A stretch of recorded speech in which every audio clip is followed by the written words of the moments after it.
ওম নমঃ শিবায়। শ্রাবণে চতুর্থ তথা সংক্রান্তি অনুযায়ী শেষ সোমবারে আপনারা ভুল করেও মুখে তুলবেন না এই বিশেষ কয়েকটি খাবার ও সবজি। শ্রাবণের শেষ সোমবার সংক্রান্তি অনুযায়ী আগামী 12ই আগস্ট পালিত হতে চলেছে। এই বিশেষ দিনটি অত্যন্ত গুরুত্বপূর্ণ। শাস্ত্র জানাচ্ছে এই বিশেষ দিনে বেশ কয়েকটি খাবার ভুলেও খেতে নেই। এমন কিছু কাজ আছে যা করতে নেই। এতে মহাদেব রুষ্ট হন, সংসারে নেমে আসে চরম দুঃখ, কষ্ট, রোগ, শোক, দারিদ্র, বিপর্যয়। সারাটা বছর একেবারে জেরবার হতে হয় এই চরম বিপর্যয়। আপনি শ্রাবণ সোমবার ব্রত পালন করুন বা নাই করুন, শাস্ত্র মতে শ্রাবণের এই শেষ সোমবারে ভুল করেও কাউকেই খেতে নেই এই বিশেষ কয়েকটি খাবার। তাই আজকের এই পর্বটি বন্ধুরা আমাদের সকলেরই একটিবার অন্তত শুনে জেনে নেওয়া দরকার।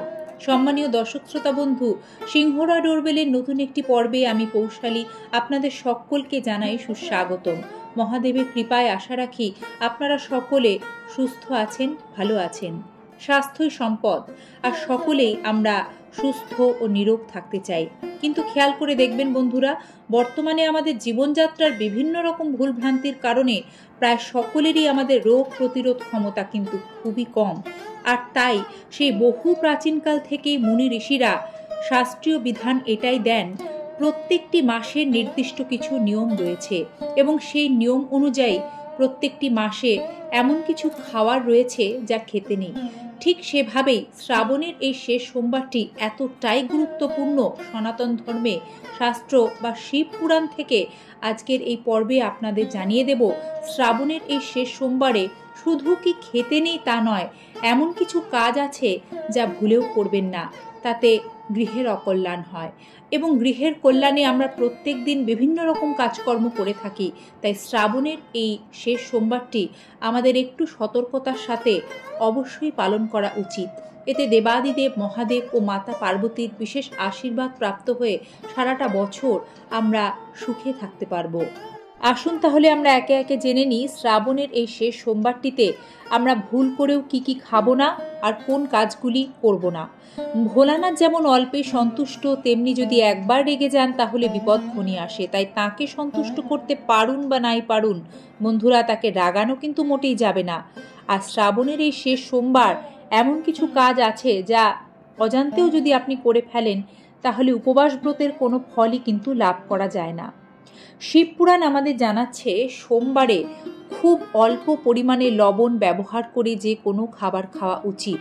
আর যারা উপবাস ব্রত রাখেন তারা অবশ্যই সৈন্ধব লবণ খাবেন। শ্রাবণের এই শেষ সোমবারে আপনি ব্রত পালন করুন বা নাই করুন, বেগুন ভুল করেও সেদিন আপনার বাড়িতে রান্না করবেন না, দাঁতেও কাটবেন না বেগুন। মনে করা হয় শ্রাবণ মাস জুড়ে বেগুন খেতে নেই, আর বিশেষ করে শ্রাবণের শেষ সোমবারে তো একেবারেই নয়। এদিন কাঁচা দুধ জাতীয় যে কোনো জিনিস এড়িয়ে চলতে পারলে ভালো হয়। শ্রাবণ মাসে এমনিও দুধ খেতে না বলা হয়, এতে শারীরিক বিভিন্ন সমস্যা দেখা যায়। আর শিবলিঙ্গে যেহেতু কাঁচা দুধ অর্পণ করা হয়, সে কারণে বলা হয় যে শ্রাবণ মাসে কাঁচা দুধ খেতে নেই। এ বিষয়টি মাথায় রাখবেন। শ্রাবণ মাসের শেষ সোমবারে আপনারা ভুল করেও বেল খাবেন না। এটির পেছনে আরও একটি কারণ হলো, দেবাদিদেব মহাদেবকে বেল অর্পণ করা হয় বা শিবলিঙ্গে বেল অর্পণ করা হয়। আর একজন ব্রতী যে ফল শিবলিঙ্গে অর্পণ করে সে ফল কিন্তু তাকে খেতে নেই। আপনারা কেউই শ্রাবণের এই শেষ সোমবারে বেল খাবেন না।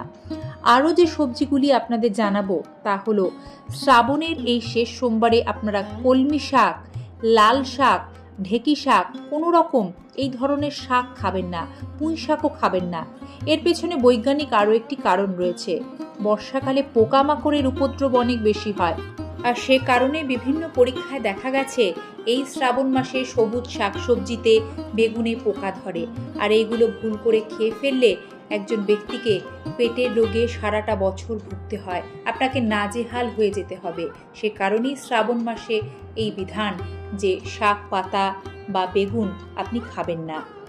এই দিন ভুল করেও আপনি কাউকে সাদা পোশাক বা দুধ দানও করবেন না। এছাড়াও শ্রাবণের এই শেষ সোমবারে উত্তর, পূর্ব বা আগ্নেয় দিকে যাত্রা করা কিন্তু শুভ নয়। একান্তই যদি আপনাকে এই দিকগুলিতে যাত্রা করতে হয় এই দিনে, তাহলে উল্টো পথে কয়েক পা হেঁটে যাত্রা শুরু করাই শাস্ত্রীয় বিধান।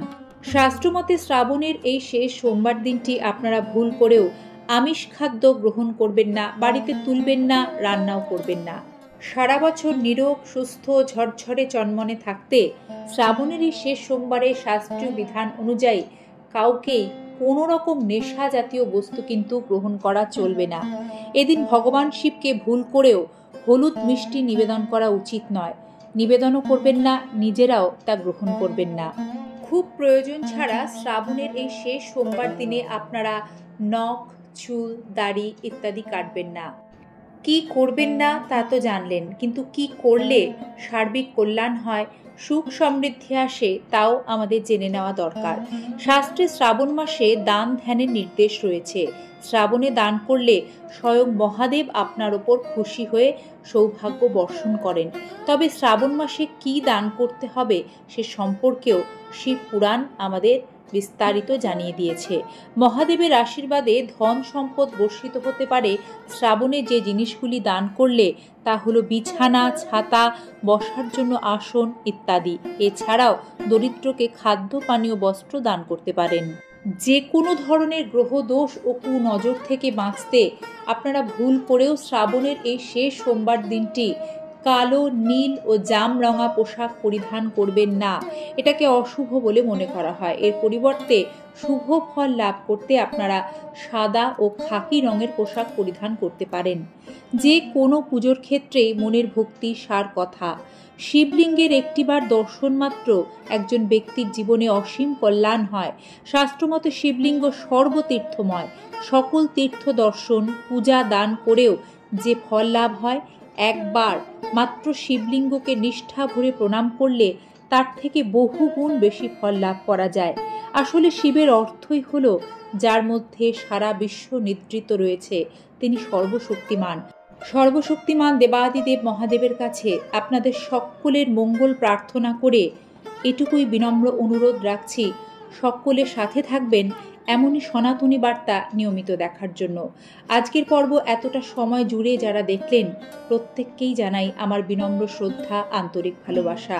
শ্রাবণ সোমবারের শুভেচ্ছা জানিয়ে এখানেই শেষ করছি। হর হর মহাদেব।